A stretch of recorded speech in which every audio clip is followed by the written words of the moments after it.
Hi there. In this video, I want to start with some of the basics of commercial real estate investing. And coincidentally, for those investing in multifamily apartments, which is a big part of the sector of commercial real estate investing, housing is a huge portion, of course, it really can go back to fundamentals that any individual starting off with one single family home uses. So I'm going to share some benchmarks and some ratios you may or may not have heard of in this video. Now, for some of you, this will be too basic, and you can skip ahead to something more advanced. But for a lot of people investing, the fundamentals and the basics are critical to review even after years of investing. So whether you're new or you've been doing this a long time, let's dive in. One of the key rules, or fundamental rules of thumb in residential real estate is the 1% rule. Certainly I didn't invent it, but it's been used successfully by my teams for many, many years. And here's the rule. The gross rent on a monthly basis should be 1% of the purchase price. Let me say it the inverse way. The monthly rent that you're getting from a residential property, you should never pay more than 100 times that. So let's just say you are renting a residential unit. It could be a condominium, it could be a house. But if you're renting that for $2,000 a month, if you multiply that $2,000 a month gross rent times 100, you would have $200,000. That means that in order to purchase a profitable and cash flowing property, you should not break this rule. Now, we'll go into a couple of exceptions based on specific markets where this needs to be slightly tweaked. But for a rule of thumb across the entire United States, this really works very, very effectively. And so again, let's just take that same example. You see that you can charge $2,000 for a residential unit in your market for a particular property, and you don't want to pay more than $200,000 for that property. And we'll go into the detailed math, but you can imagine that with the $2,000 a month rent, you've got to pay everything from property management to repairs and maintenance, property taxes, certainly insurance, sometimes home warranty. You've got to sometimes have a HOA charge in there, depending on the community you're in, and lots of other small expenses. And then when you deduct those operating expenses from the gross revenue, you end up with net operating income, or NOI. We're going to talk about NOI a lot in this series. But from NOI, you have to deduct your debt payment or your debt service. And if you're getting a mortgage on properties like most people do, this 1% rule is critical, because if you detract from that 1% rule and you stretch yourself, so instead of only paying $200,000 for this residential unit that generates $2,000 a month, you say, you know what, I'll pay $250,000 or I'll pay $275,000. You're going to end up feeding the property, meaning feeding it with cash every month in order to keep the property. And some people will tell you, hey, look, over time with inflation, the property will appreciate and I'll sell it and make money. And that might be true. And over the long term, it certainly has been true historically, but you're taking way too much risk. If a downturn were to happen, or you lost your primary source of income and you had to still feed that property, you're in a world of hurt. I can tell you firsthand, this happened to me in 2008. Up to 2007, things were fantastic in the US and most of the world with real estate investing. However, almost overnight in 2008, we experienced the global financial crisis. I was feeding 3 different properties. My wife and I were taking income from somewhere else and subsidizing our tenants. That wasn't sustainable.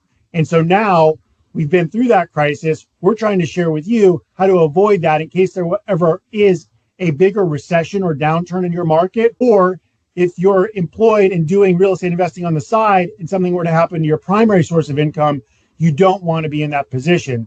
So to make sure you're always profitable with your residential real estate, this 1% rule works fantastically well.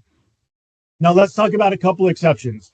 The first one, people say, well, I don't need to follow the 1% rule because I'm buying multiple units. I'm buying a triplex or a fourplex or 10 units or 12 units or 20 units. And I'll tell you, all else being equal, you're wrong, because that 1% rule scales linearly. Governments charge property taxes based on either the assessed value or the market value of the property. And so as you get more units, they're just going to scale your property taxes. Insurance companies do the same. They know that if they're insuring one kitchen and now you have 4 kitchens, they're going to charge you more. You don't really get a lot of economies of scale in your operating expenses. And in fact, in some smaller apartment size deals, you have more operating expenses versus the 1-unit complex, or a residential unit, I guess, versus a 100 or 200 unit complex. So sometimes your operating expenses aren't actually going to give you economies of scale at all. And so this 1% rule works really, really well. Now, I said a second ago, there's going to be a couple exceptions. Here's some of them. And you'll need to study this in your particular market or put comments in the chat below, and we'll be happy to chime in. But if you're in a high property tax state, these typically are related to states that don't have state income tax. So think of places like Washington, Texas, Florida, even places like Pennsylvania. They have really high property taxes. And so that 1% rule sometimes isn't enough. Sometimes you've got to charge $2,200 or $2,300 a month in order to justify buying a $200,000 property. And so if you're in one of those states I mentioned, or even other states you want to verify, this 1% rule is a great rule of thumb, but it's not the only rule. And you certainly want to do your financial due diligence. What does that mean? That means you're going to do a spreadsheet of looking at the revenue you're going to collect from rents. Sometimes you'll have additional things you can collect, maybe an application fee. You don't want to base your financial model on things like late fees or non-sufficient fund fees for people not paying their rent correctly, but those other fees do come in. So sometimes you'll have a parking fee you can charge, or you could charge extra for a washer dryer. There's some other things you can charge for, but that revenue per month that you can rely on is what you want to use as your numerator. And then your denominator, you're dividing by the property price. So that $2,000 a month is the numerator, $200,000 purchase price is the denominator. And if you just do the mathematical formula, that's 1%. So in a higher property tax state, or nowadays, sometimes in a higher insurance state, like in the Gulf area or in the very southern southeastern United States, your insurance prices are so much higher, you need to be more than the 1%. So you probably need to have $2,200, $2,300, $2,400 a month rent as gross revenue to justify a $200,000 purchase price. So that's something to look out for. And then the other thing to look out for is, what are you incurring in your expenses? Here's a quick tip I'll put in this video, which is, if you have a residential renter and they are just passing every single repair and fix onto the landlord, you're living my old world, my friend. And it sucked, because here's what would happen. The tenants would break a light switch. I have no idea how, but they would. They'd break a bulb. They would damage a screen. They would break the mini blinds. And because I was the landlord, they would call me and I'd have to repair them, and I'd go do that. Finally, I read a book like Weekend Landlord, or one of these insightful books written by some pretty great authors. And it said, hey, any repair that a tenant has to do under $50, tell them that's on their own. They're not going to get you to come out as the landlord and pay for it. They've got to take care of it.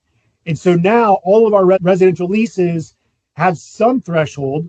Maybe on a smaller, lower income property, it's $25 or $35, an item that has to be repaired by the tenant if it's broken, versus larger items. Of course, if a water heater goes out, or an air conditioner goes out, or the boiler goes out, that's on the landlord.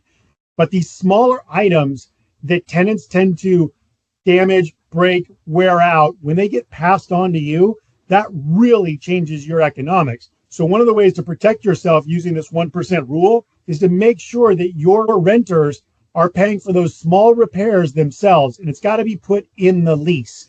And so putting that in the lease is a great way to make sure you're protecting that 1% rule. One more tidbit I'll leave you with in this video, in addition to, number one, you got to have the 1% rule.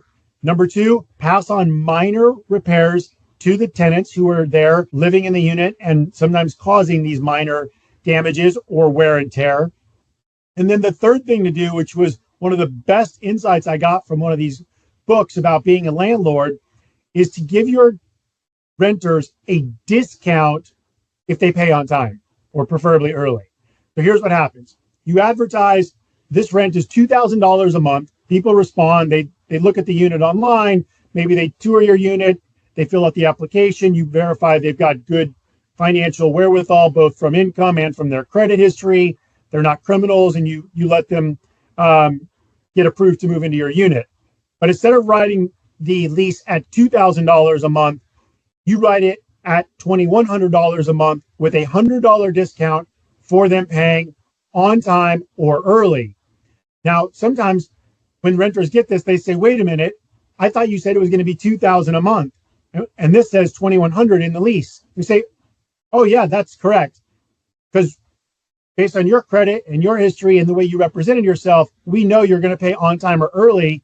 So it's just going to be $2,000 a month. And here's a make or break point. From those potential renters that say, I can't do it, that's not possible, you can avoid that relationship by ending it right there and say, no problem, you should probably go rent somewhere else. Because if they can't commit to paying their rent on time or early, you don't want them. Because your bills, whether it's the mortgage on that property or the property taxes or the insurance or the property management or on and on and on, you have to pay on time as the landlord. So this one thing that makes sure is positioned to make sure your residents and your renters are acting in the way that benefits you to have a good, strong financial business in your rental property is critical. Anytime I've seen it the other way where someone says, yes, Mr. or Miss Renter, it's $2,000 a month, and if you're late, you pay extra, what we end up with is a certain percentage of a portfolio of residential rentals where people are late. And they justify it themselves and say, well, it's only $25 or it's only $50. It doesn't matter. And even if it stacks up, a lot of people don't care. But when you have the discount by saying that their rent payment is $2,100 a month and they get $100 off if they pay on the first of the month or before, you're going to set yourself up for success. So again, summarizing this video for residential real estate investments, whether it's 1 unit or 20 units, you want to always follow the 1% rule. Sometimes you got to do a little bit more, 1.1, 1.2% if you're in a high property tax or high insurance market. This 1% rule is critical. The second step we talked about is you want to pass on minor maintenance, wear and tear expenses back to your renter and make sure they're responsible for the first $25 or $50 of items so you don't get really hurt by all the maintenance and wear and tear. And the third thing we talked about is to make sure that you're offering your renters an on-time or early discount by grossing up the rent just a little bit. You'll get the best renters with the best assurance of cash flow because they're always going to want to take advantage of that discount. I hope these tips helped. Look forward to seeing you in the next video. Bye for now.